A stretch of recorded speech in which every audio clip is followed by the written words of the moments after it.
समग्र higher education commission of India लाने की तैयारी में है। आरोप लग रहे हैं कि इससे लोग जो विश्वविद्यालय उनकी स्वतंत्रता खत्म हो जाएगी, सरकार के नियंत्रण में हो जाएगा। कॉस्मो ह्यूमनिज्म के प्रवर्तक और संशोधक होने के नाते और शिक्षा को एक साइंटिफिकली प्रोपोगेट करने के नाते आप क्या सुझाव देना चाहेंगे जिससे कि दुनिया के लोग भारत की ओर देखें एजुकेशन के क्षेत्र में?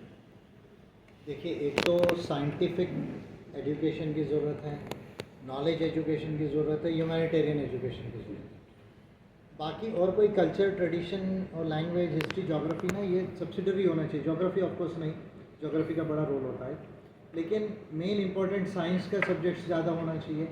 बाकी नॉलेजेस जैसे इकोनॉमिक्स हो गया, फिनांस हो गया, पब्लिक एडमिनिस्ट्रेशन हो गया, पॉलिटिकल साइंस हो गया, इंटरनेशनल रिलेशंस हो गया, प्री हिस्ट्री हो गई, एंथ्रोपोलॉजी हो गई, ऐसे वेरियस सब्जेक्ट्स का भी स्टडी होना चाहिए और मानवता का आधार होना चाहिए आपके शिक्षा का। और यूनिवर्सिटीज़ जो है, यूनिवर्सिटीज़ तो ये तमाम इंक्वायरी करने का जो है, साइंटिफिक इंक्वायरी के, थिंकिंग की, फ्री थिंकिंग के जो है वो इंस्टीट्यूशंस होते हैं।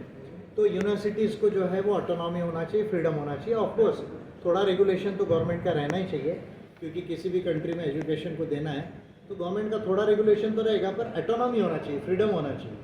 अगर वो नहीं हो रहा है तो फिर वो गलत है। उसमें आपका अच्छे साइंटिस्ट नहीं निकल पाएंगे, अच्छे फ्री थिंकर्स नहीं निकल पाएंगे, अच्छे आपके एक्सपर्ट्स नहीं निकल पाएंगे फाइनेंस के, इकोनॉमिक्स के जो है, या जैसे आप प्री हिस्ट्री, एंथ्रोपोलॉजी है, हिस्ट्री, ये सब्जेक्ट्स एकदम बहुत कंट्रोवर्शियल रहते हैं, इसमें आप फ्री थिंकिंग प्रमोट नहीं कर पाएंगे। तो ऐसी शिक्षा व्यवस्था हो जो साइंस को प्रमोट करे, नॉलेज को प्रमोट करे, मानवता को प्रमोट करे, और यूनिवर्सिटी और इंस्टीट्यूशंस को फ्रीडम होना चाहिए। अंत में एक सवाल सर, कॉस्मो ह्यूमनिज्म कैसे आम इंसान की ज़िंदगी बदल सकता है? आपका क्या विज़न है? कॉस्मो ह्यूमनिज्म अगर हम समझते हैं, और सिर्फ समझने की ज़रूरत है क्योंकि तो रियलिटी है कॉस्मॉस की और हमारे वर्ल्ड की। कॉस्मो ह्यूमनिज्म में बेसिकली कॉस्मॉस है, नेचर है और हमारी इंसान की दुनिया, ये उसका बेसिक है। कॉस्मॉस के लॉज है, जो वेरियस लॉज है, जैसे लॉ ऑफ थर्मोडायनामिक्स है, जैसे मान लीजिए मैथमेटिकल लॉज है, वो यार हमारे दुनिया के भी लॉज है, जैसे इकोनॉमिक के लॉज है, कंप्यूटर के लॉज है, ये तमाम चीज़ें इसके अंदर है। तो कॉस्मॉस, नेचर और ह्यूमैनिटी, ये मिलाकर कॉस्मो ह्यूमनिज्म बनता है। ये तो रियलिटी है हमारी पूरी दुनिया की, इसको समझने की केवल ज़रूरत है। जिस भी समय इंसान इस चीज़ को समझने लगेगा, वो ज़्यादा जो है वो सुजान होगा। सुजान यानी जो हर एक चीज़ को अच्छे से जानता है और उस ढंग से जीता है, वो होने लगेगा। और इसमें आपके साइंटिफिक थिंकिंग का डेवलपमेंट होगा, फ्री थिंकिंग का डेवलपमेंट होगा, मानवता डेवलप होगी। इसमें जो फालतू का झगड़ा है देशों का, धर्मों का, जातियों का, भाषाओं का, लेकिन आज पता चल रहा है ईरान और अमेरिका और इसराइल का भी एक कॉन्फ्लिक्ट हो गया है। क्यों हो रहा है? तो बेसिकली कहीं ना कहीं धर्म का भी इसमें बहुत बड़ा रोल है, क्योंकि इसराइल का एक रिलीजियस स्टैंड है, ईरान का एक रिलीजियस स्टैंड है, अमेरिका का रिलीजन के साथ में एक बिजनेस का स्टैंड है, मिलिट्री का स्टैंड है।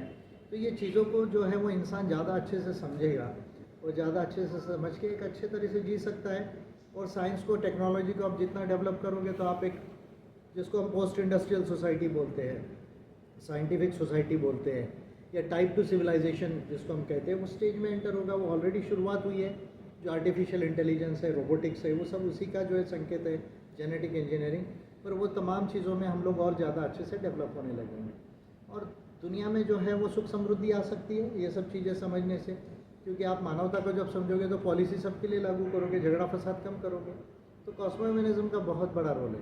यूजीसी के अंदर और एक बात मैं कहना चाहूँगा, आपका सवाल जो था कि डिस्क्रिमिनेशन का जो लॉ बनाया है, रेगुलेशन, वो ज़रूर होना चाहिए। डिस्क्रिमिनेशन, अगर शिक्षा के क्षेत्रों में भेदभाव अगर हो रहा है और जाति के आधार पर भेदभाव हो रहा है तो वो सही नहीं है।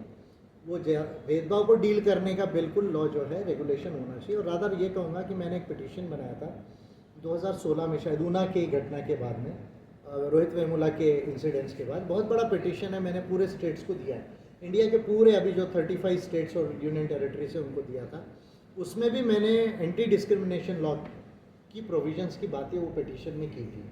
तो बिल्कुल डिस्क्रिमिनेशन समाप्त करने के लिए होना चाहिए, सिर्फ उसको फेयर रखने की ज़रूरत है। फेयर यानी अगर कोई पार्टी है तो उसको अपनी बात रखने का चांस होना चाहिए कि भाई जब आप किसी के ऊपर एलिगेशन लगेगा, ये होगा, कंप्लेंट्स होगी, तो दोनों पक्षों को अपनी बात रखने का एक फेयर उसमें जो मैकेनिज्म होना चाहिए। इक्विटी कमेटी, जो भी कमेटी आप बनाएं वो रिप्रेजेंटेटिव हो, जिसमें सारे लोगों का जो रिप्रेजेंटेशन हो, ताकि ऐसा ना हो कि एक ही पार्टी हो।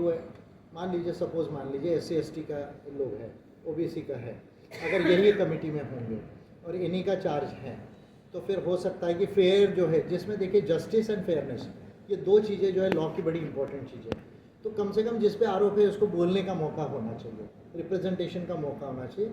उस लॉ को फेयर बनाओ, लेकिन एंटी डिस्क्रिमिनेशन लॉ होना चाहिए, यूनिवर्सिटीज़ में होना चाहिए, इस मत का मैं